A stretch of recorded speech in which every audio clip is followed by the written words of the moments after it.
What's up, y'all? It's me, Andrew Prometheus. Today's video is going to be about friendship. What is a real friend? You ever had one? Maybe. I know I have. I'll tell you what it looks like, because I've also had some fucking fake ones.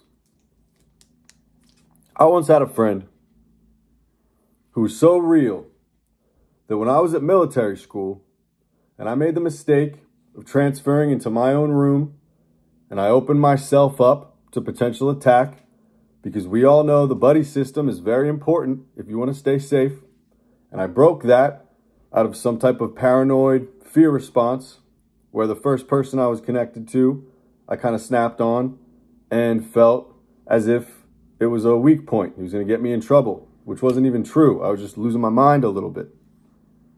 And I transferred to my own room, right? I was in my own room. People found out the key code to my room. And I think there were plans to come and do something to me one night. 2 or 3 of them. There was talks of tying somebody to a bedpost. There was talks of putting things somewhere that it shouldn't really go. There was talks of all kinds of things going on. And I had a friend that was real enough that he would sneak over to my room at night. He would sleep on my top bunk under just one blanket because I was in the bottom bunk in there and I had to make it look like I didn't have any roommates. So he couldn't bring his sheets or any of that stuff. He brought one blanket, right? He would come over to my room. He would sleep in the room with me so that I had a buddy if anything went down, aka if they came for me, he was going to rock with me. And his roommate at the time, now military school isn't jail, it isn't prison, it isn't any of those things, but you do kind of group up by race. So there was somebody who, I'm not going to name any names, but he was basically the leader of the group of Koreans. He was kind of the hardest. We would, fight. He would do different things. And there were a couple really gnarly fights in the shower between him and some other races. But he knew that his roommate would be safe if he left him alone. So what he did was he would sneak out of his room. He would come over to my room. And before wake up at like 5 a.m., he would sneak back to his room every night for weeks. Now, this is one of my best friends ever. I'm not going to name his name because of a couple of the things I'm going to mention, but he knows who he is. Now, this was the first person I ever saw crush up and snort a pill. We were 14, 15. He was prescribed Ritalin. He would crush up and snort his Ritalin. And I remember he offered me some and I said no. And that thought is wild to me because I spent, 10 years snorting pills. So when I reconnected with him and he told me about that first time that I really didn't want to do drugs and I wasn't using drugs, it made me cry because I had forgotten about what it was like to not want to do that. But he met a version of me before certain things went a certain way. But that was a real friend. That is a real friend. You know what I mean? He was willing to take whatever was coming towards me to be real, to be there with me out of loyalty, out of friendship. That's a real motherfucker.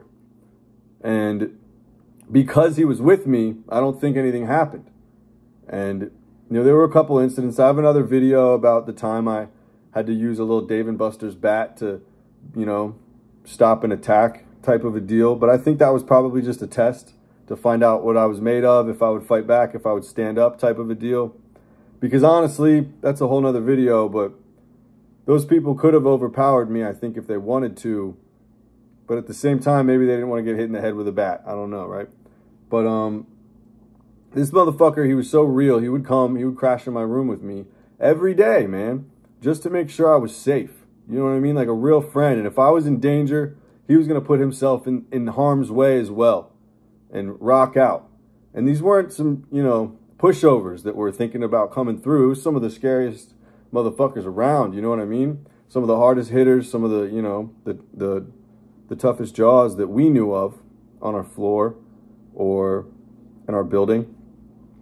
So I just wanted to shout him out because that was a real friend, man. That was a real friend. He rocked with me. He was loyal. He was cool. We had a lot of fun together. We smoked a lot of cigarettes together, man.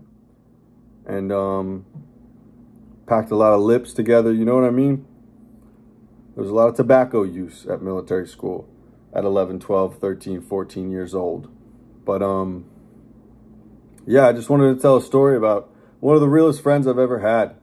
And now that I have this clarity, and no disrespect to my other friends who were real and loyal, but he was real, man. He's a real motherfucker. Most people aren't built like that, aren't wired like that. They're not going to put themselves in harm's way just to make sure that you're okay.